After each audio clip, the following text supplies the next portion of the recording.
everyone, my name is Tori, this is No Life, and welcome back to my channel. And welcome to the start of a brand new reading vlog where I am giving authors a final chance. This is going to be a vlog where I read two separate books and I give two authors a final chance. So I have seen this done previously, but more recently my friend Rachel from Raven-Haired Reader, I get a lot of inspo from her. She has a lot of really good ideas. I am not original in my content. I never pretend to have original content. I really look for other content creators and what they do, and then I try and do it myself because I think, oh my god, that's such a good idea. I will link her video in the description box below. She gave two authors, one I never heard of, one I'm actually a really big fan of, a last chance. So I'll let you go watch her video and see if she does love them. I thought it'd be fun to do this video because a lot of you guys have been telling me to try and read Rena Kent and give her one final chance. So I'm going to be listening to the audiobook of God of Fury by Rena Kent. I used an Audible credit and I got the audiobook. I have heard from countless people. I was not going to read this book, but my friend Jess at Peace Love Books, she read it and she said, I actually think you would really like it. I'm not just saying that, so I want you to try out Rena Kent. But I do know a lot of people, some people on my Patreon more specifically, some of the people I talk to over there, they say, I think you should really try it. So I'm going to give Rena Kent literally one last chance. Me and Rena Kent have not gotten along. I've tried to read 2 or 3 books of hers previously and it just does not work for me. Does not work. So I'm gonna give her a chance and I'm gonna read God of Fury. Now the other book that I'm gonna read is a romantasy for this vlog, and that is The Crown of Oaths and Curses by J. Bree. I have read J. Bree's Why Choose fantasy series. Oh my god, what is it called? Broken Bonds. I think, is it Broken Bonds? That series. I read three books, 2.5 books of that series, and I DNF'd the series because I just wasn't liking it. I don't know if it was the Why Choose element or if it was her writing and her fantasy style. Sometimes it just doesn't work for me. So I'm gonna give this series a chance. This is, I don't think, I'm pretty sure this is not a Why Choose romance, but a lot of people said that this is one of their favorite romantasies, right? April from April Ever After, every time I mention this book, she's like, oh my god, I love this book. So I'm currently about 2.5 chapters into this book. I did not know this was, like, I'm literally like this far in. There is no audiobook, which I really hate that with romantasy. I love to physically read along, but I want to give this another chance. I didn't know this was a fated mates aspect. I didn't realize that, I guess, Soren and Rook, which her full name is Rook's Bane Evening Star. So she is like a witch, and his family, Soren's family, has like completely wiped out witches. Like you see him in chapter 2 wiping out a whole thing of witches. So like this is gonna be very interesting. I don't know how they're gonna get along, but we'll see. So yeah, I'm starting this book. I'm starting with this book just because it's a physical book and it's a thick one, so I kind of want to get through this one. But I'm very interested. I'm very interested, and I have high hopes because I've seen the cover of the second book and I really like it, and I think it comes out soon. So I have high hopes for this one. Rena Kent, not so much, but we're gonna give it a try. Come along with me, see what I get up to. I have new puppies, so we're gonna have probably a lot of puppy content. She's learning every single day and she's adorable. So yeah, we'll see you guys later.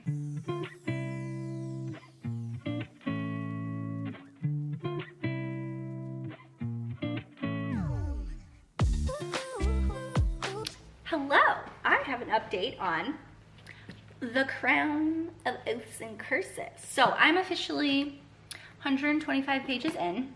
I've been reading on my Kindle. This weekend I had to read for work, so I didn't have that much. It's Monday, by the way. Over the weekend I had to read for work, so I didn't have that much time to read this book, but I'm actually really excited. I just got done with work for the day. I'm excited to sit down and dive into this book. It's like getting good. So yes, I don't know if I've told you this, but yes, they are fated mates. They're both fated mates in here. He goes to, there's like a time and place where the fates have, the seer told them to meet their mate. They go, he finds out she's a witch. She knew that he was like a fae prince. And basically he made her travel all this distance and walk instead of riding on horseback because he's like, it, I don't want to touch it, which I'm like, oh, bro, you're calling her an it? Like, you can't even say she? Anyway, so they take her back to the castle where he thinks like, oh, I'm just gonna marry her and everything's gonna be hunky-dory, like she's gonna be a fae princess and that's who I was paired with. And he finds out she's this witch. They put her in this dungeon, and she's just been staying there and kind of like, she's had a gag in her mouth that she could take out, but she's like, I'm gonna let them do whatever they want because like there's nothing I can do, right? I don't know how I feel about the dynamics because I feel like this is gonna be more hate to love than enemies to lovers, and I don't always love hate to love. You have to like really make me believe at the end of the book they love each other, and I don't know if this book is gonna do it for me. I mean, it's a very thick book, so like I like give it time. It's one of those things, I don't want to spoil anything. That's why I don't physically read books, because I will flip through the pages and see if I can like catch anything. So yeah, I'm really excited because I like Soren. I mean, I don't like how much he hates her, but like I like that he's like trying to come to terms, like this is my fate. His sister basically tells him, you just have to get over it. You just have to sit down, get over it. This is who you're paired with. You have to marry her for the sake of the kingdom, which I find funny. And she's just chilling like, I mean, I have magic. Like they think this iron's gonna like hurt me, but it's not. Like they don't know where I've come from. Like I've survived worse conditions than this. And I'm like, this girl is such a badass. Oh my God. Anyway, I'm very much enjoying this. So I'm gonna go sit down and read this.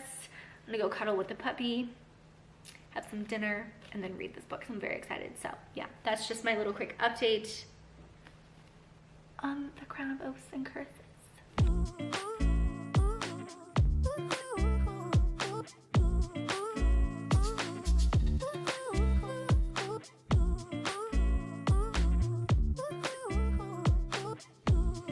Hello, I have an update because I finished The Crown of Oaths and Curses by J. Bree, and I'm giving this book 4 stars. So I have a decent amount of thoughts.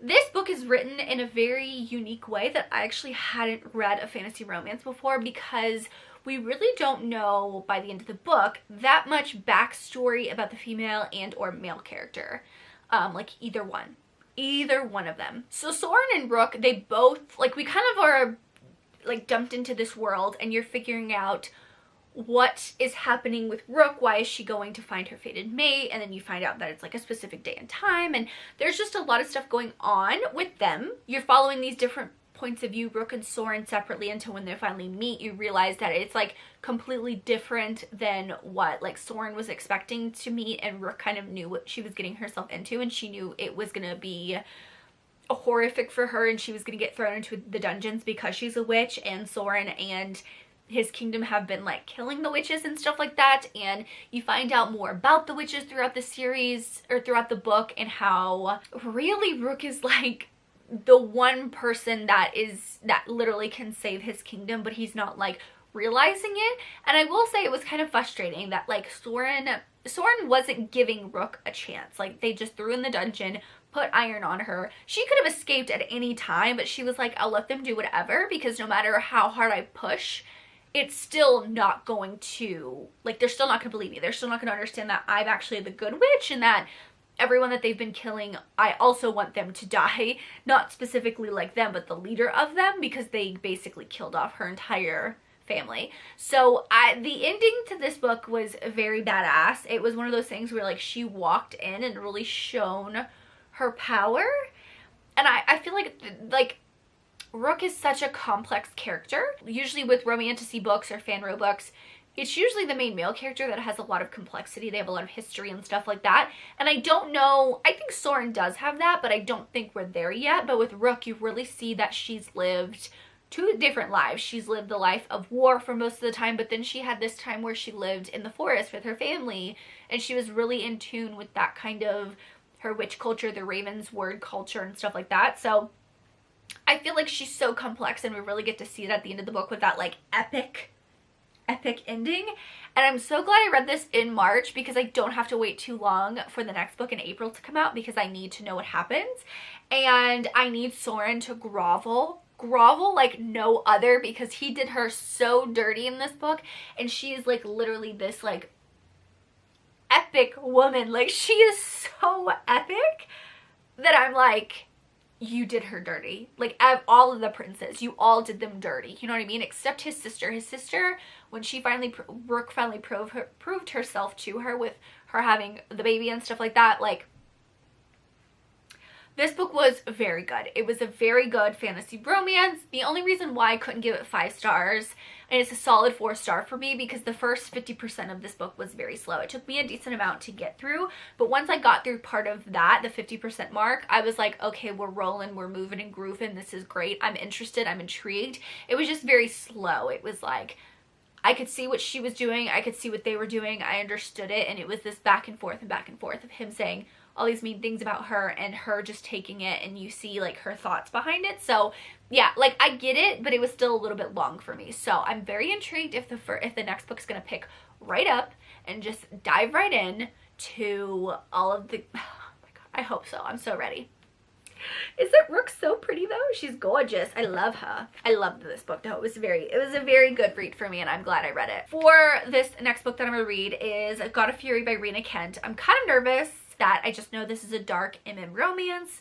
That's all I know. I do know one of the main male characters, his name is Brandon, which is weird because that's my husband's name. It's just a little weird when his name is in there. I don't know. Like, I love it when my name's in here in a book, but like when his name is just like, I don't know, I find it weird. But that's what I'm gonna do. Today is Sunday. I was filming today and recording for podcast stuff, so that's why I'm like, okay, I'm already sitting down. Let me just update this vlog. But I'm going to start the week with that book. One of the books that I'm going to read this week. But yeah, I hope you're enjoying the vlog and all the Poppy content. Missy is me seeing. She's being crazy. And I have to go back to her because she's coming in. So I will talk to you guys later. Hello. I'm actually about to go into the gym. The sun is, oh my God, there's not like a good angle. Anyway, I still wanted to update this vlog because I'm like a couple hours into God of Fury, and I really just I don't really know if Rena Kent's books are for me. I really don't know. I don't think they are. I really don't think her books are for me. I don't know if the dark romance that she's trying to create works, because like we jump right into both of our main male characters because it's an romance, and like one is like, oh no, I'm straight, and he's like kissing this girl or girl that he used to have a thing with. But then Nikolai, our other main male character, he's like crazy bananas. He's like naming his, you know, PP. He like names it. He has a thing for like, it's just very wild. And he's obsessed with Brandon, the hero, which is weird because that's my husband's name.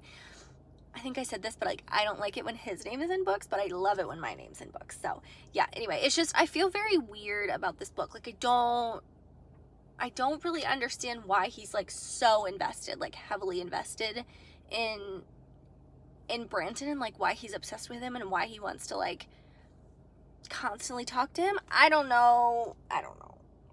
I'm only 2 hours into the audiobook, so I'm about to go into my gym.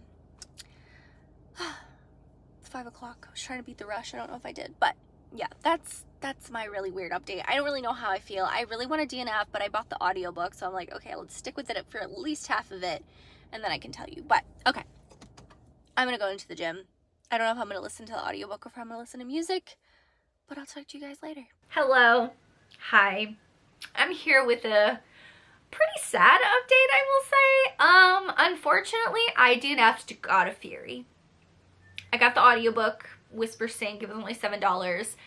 And I started listening, and I got, you know, a couple hours in. Actually, I'll give you the exact percentage I am in this book because I have a lot of thoughts on it. So, will I rant? Maybe. I'm on chapter 11. I have 6 hours left of the audiobook. So whatever chapter 11 is. Like, this is solidified for me that Rena Kent is not for me. And I know, like, Jess was like, keep going. I know a lot of people say keep going, keep going, keep going. But when I'm 11 chapters into an audiobook, or any book for that matter, if I'm 11 chapters into a book and I am just despising every second of listening to the audiobook, I'm not going to keep reading it. I don't have time to listen to another 6 hours times 2 times speed. That's, you know, 3 hours. I'm not wasting 3 hours of my time where I'm really going to not like it. I've heard that the mental health representation in this book is good. And I know with Brandon, one of the characters, he has a lot, you can see from the beginning of the book, he has a lot of turmoil. Am I interested in his story? Yes. But Nikolai, the other main male character, this is what gets me with Rena Kent's books.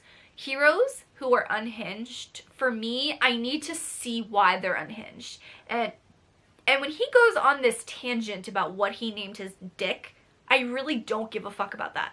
Like, I really don't. I don't care. Like, I understand it being spicy and you wanting those things, and that's fine. I don't care that you named it and that he always is, like, turned on. I also am not the biggest fan when, in this case, Brandon, he's like, I'm straight, I'm straight, I'm straight, I'm straight, I'm straight, I'm straight, and he's trying to prove that when obviously there's something, like, the author is trying to allude that he's not straight. I don't particularly like that. Nikolai is like, nah, whatever, it's like whatever, you know what I mean? I just don't particularly like when it's like pushed really hard. I don't know, it just was making me feel like, ugh. I know a lot of people deal with that, like a lot of men. They say I'm straight, but they also might be, you know, bisexual or curious, whatever you want to call it, or they may be even gay. I don't know, I just feel weird when it's like pushed, like shoved as much down my throat like it was. You know what I mean? And that this is going to be like an experimental type thing. The only other book I did not mind it was River of Rain. And that was because it was not shoved down my throat like this book was. River of Rain is by C.E. Ricky. So, I don't know. Maybe I'm like being overly harsh on this book because I have had like a really bad run with Rita Kent. But I just don't like her heroes. I don't like the way that she writes them. That specifically Nikolai in this book is completely unhinged for no reason. He's like following Brandon around, like getting up early and going running with him, or like stalking him, borderline stalking him. And I'm like, but why? There's no explanation of why. He's like, oh, he's just curious to me. It's like, I need more than that. I need to know. Like in stalker romances, you kind of get in their head. You're like, oh no, I like the way she looks. I like this, I like that. Him is just like, I'm curious, and my dick gets hard for him. What? I don't know. I know you guys love Rita Kent, and I know you are ride or die for her, and that is totally fine. But for me, I don't know if it's because I've just had one bad thing after the other with her. Like, there's very few authors I've rated 1 star, but God of Fury was a 1-star read, and I stuck that one out, and that was not good for me. Sorry for the rant, but I'm DNFing God of Fury. Life is too short to read books you're not gonna like. I cannot return the audiobook because I bought it through WhisperSync. If I listen to like short amount of time of audiobooks, I will return them if I know I'm never gonna read them again. But because I'm gonna have it, I will never, how is this? If I'm in a dark romance mood and I want that kind of dark romance, I may revisit it at another time. Right now, I do not have the patience for that shit. But I will say, The Crown of Oaths and Curses by Jay Bree was a success. I will continue reading this series by Jay Bree because I'm very intrigued. I'm very happy I read that book. Fantasy romance has been dominating my reading for March, and I'm not mad about that. All of my good reads, good reads, get it. Anyway, all of my enjoyable reads that I've had this month have been fantasy books. So, very excited about that. I'm so glad I read this one I'm so glad I read that one for this vlog. So, Jay Bree's a yes going forward. Rita Kent is a hard no for me. Sorry, Rita Kent. You're just not for me. I'm not the reader for you. But you have a hardcore fan base and they love your shit. You're gonna do okay. You do not need my support. Like, no, this is nothing towards the author at all. It's just her writing is not for me. Not for me. So sorry. But to throw another one in there, actually, I just finished Throne of the Fallen by Carrie Maniscalco, which I DNF'd The Kingdom of the Wicked. And I gave this book a 4 stars. So if you don't vibe with an author's book the first time, give them a second or third chance to see, because that one worked for me. That was also a 4-star read for me, and I really like that. I'll continue on with the series. So that's all I have for this video. Thank you so much for watching. I hope you enjoyed my vlogs. I've been trying to post 1 vlog a week. I'm trying to get back into vlogging. Sometimes it can be hard, but for the emoji, drop me a crown emoji in the comments down below. Thank you so much for watching. Make sure you like and subscribe for more content for me. As always, I hope you're living a novel life, and I will see you in my next one. Bye, guys.